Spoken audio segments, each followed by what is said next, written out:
the car is doing something weird. It goes to 6,500 even though the throttle body is 100%, and then it falls all the way to 4,000 RPM.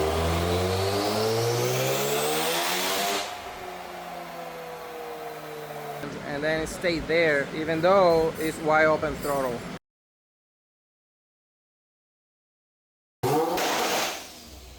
Try to get to the bottom of it. I mean, the throttle body is not responding the way that we want it to. Right.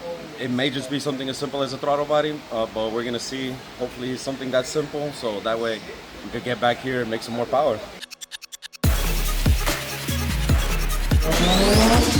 And the rear diffuser is ready for installation.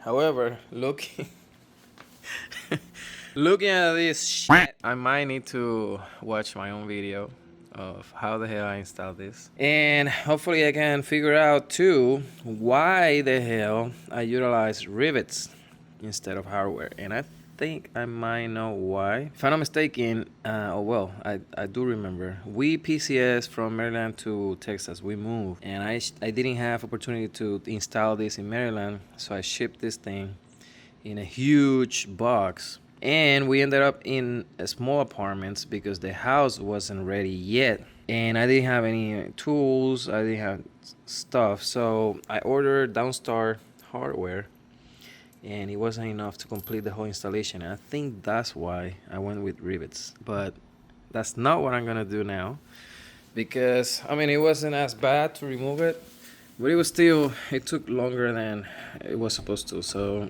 I still have a piece of rivet here.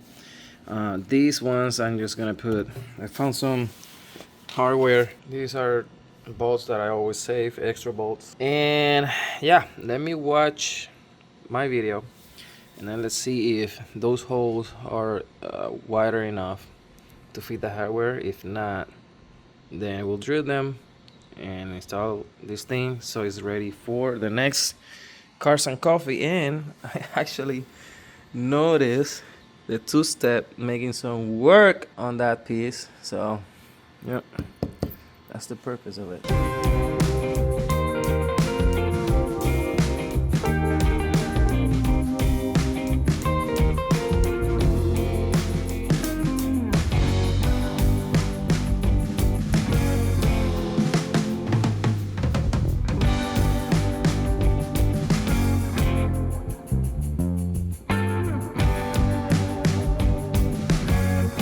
Alright, and we keep identifying stuff to fix or upgrade. And one of the things that we noticed, especially after the Tail of the Dragon, was that this thing can take that hit. I was trying to identify if I would go with a billet one or some stuff like that, or a different type of, I don't know, creating a heat shield, whatever. But I think the easiest thing that I found was to kind of move it, create another bracket, kind of similar to what I did on the other side, and put it on this side. For whoever is watching this and doesn't know why I decided to go with the extra clutch reservoir, is because I decided to go to or with the 929 brake cylinder. The issue with this one is that it only has a single reservoir. I mean, RX-7 also has a single reservoir, however it's split between the clutch and brake. That's why I went with this one. I found that one on Amazon, and it's a motorcycle reservoir or whatever the hell. But after the Tail of the Dragon, I noticed that that thing was melted and it was hanging. Actually, it was dripping fluid, so you can tell that it's almost empty. I found this, and hopefully this line can go from the clutch slave cylinder, and let's see if we can make that happen and put it here. Why I went with the 929? Well, people made this upgrade when they go with big brakes. I have a stock one. However, after I decided to clean the engine bay, all the plastic reservoir were brand new. You can tell here, brand new. Paint, engine bay, everything tucked the most I could. What the hell? Where'd that come from? I taught myself how to keister. No relays and stuff. So I even went with the power steering, a new one. And that reservoir only, I think it was $450 on eBay. And I was like, hell no. So I found, I think that one was in Rock Auto and it was really cheap. So the only thing is that, well, I had to sacrifice or get another reservoir.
Listen, this is one of the most DIY shit that I've done in a while. Not gonna lie, I kinda dig it.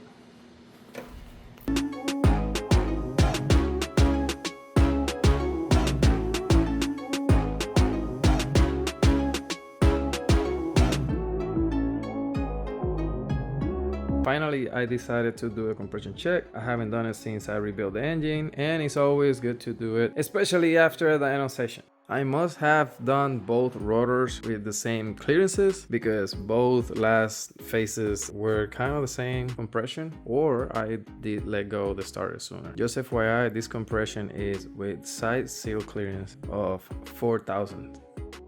I also wanted to make some changes on the gear detection because after putting the ratios and putting everything how it's supposed to, the gear detection wasn't working, and Vitas helped me identify the issue. So if you're doing this, make sure that you uncheck the gear detection on the UC10 and you have it only on the Nexus.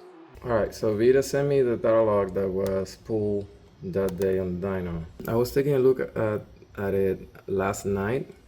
You can see on this time the maximum RPM was 5600. Throttle position, you see that it's 99.8. Drive-by-wire engine demand 100%. Drive-by-wire accelerator pedal position 100%. And then the manifold pressure, it goes to actually start dipping before it does that, because the maximum RPM is not really, it's 5600. And I was looking at some stuff yesterday. Look at the throttle position, it's always 100%. Check for check engine lights or errors. Let me remove some shit. So let me remove this, and then let me remove this. No check engine light. Engine dimeter, it stays at 0, so it shouldn't activate anything. All right, we continue troubleshooting. Since the log is clean and we can't identify anything, I'm just gonna finish stuff that is either not finished or I don't know, come to my mind about possible issues. I'm really not thinking that the throttle body is an issue anymore. And one of the stuff that I didn't finish was the firewall connection for the mil-spec plug. So this thing was there, but it was loose because the one that my harness has doesn't quite fit. I mean, it fits there, but that one's supposed to be bolted with small bolts or screws, and this one is supposed to be with a ring or something like that. And this is aluminum touching that mil-spec metal.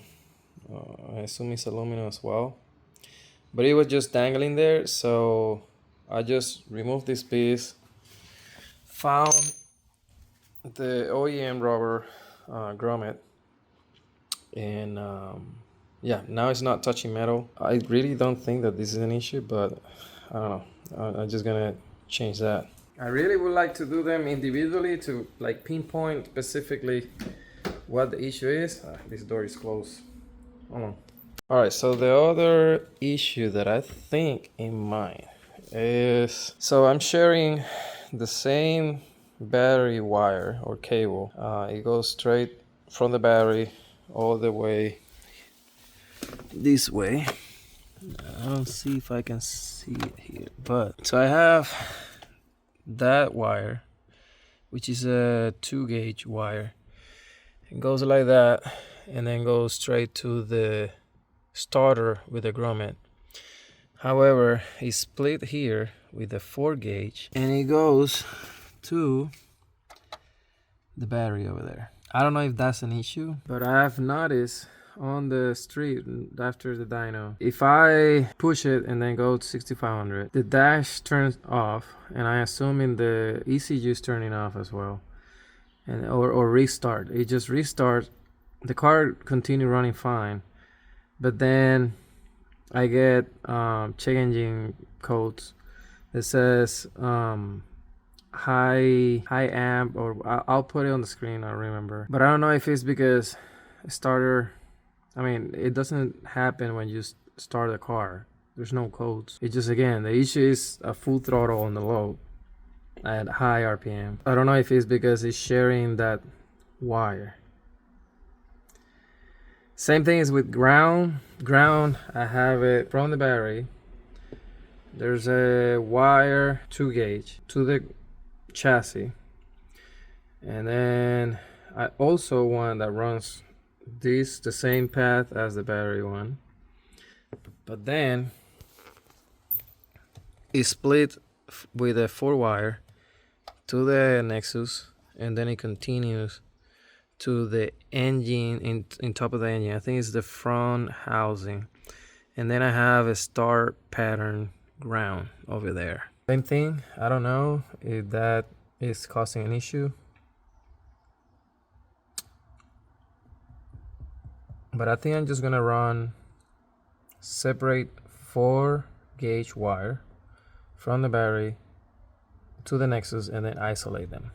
So running the other 2-gauge wire straight to the starter, but no splits. And then I don't know, that's another thing that I can think of. I don't know if it's something loose that at that RPM is causing vibration.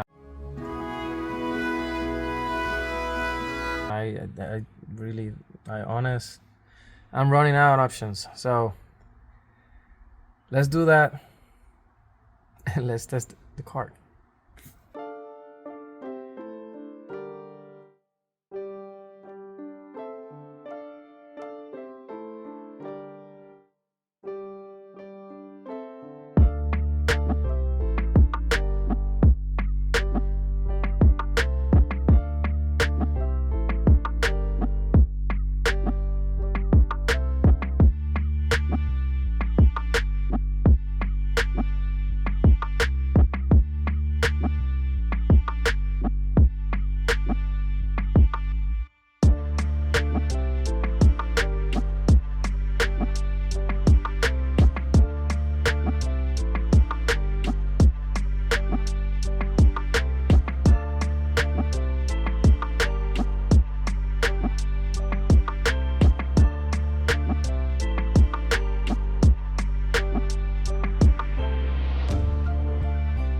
broke that crimper.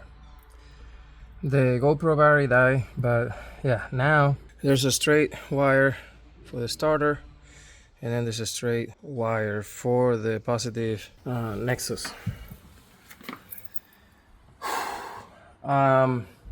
For now, I put it straight to the battery, not to the breaker, and we'll see. Let's test it out. Let's do a test drive and wait until warm it up, and then let's make it pull.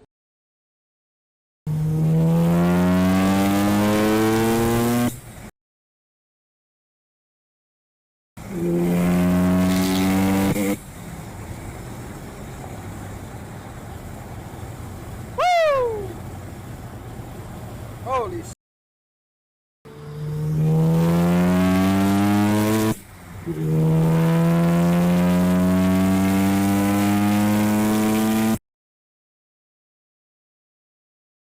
Let's go.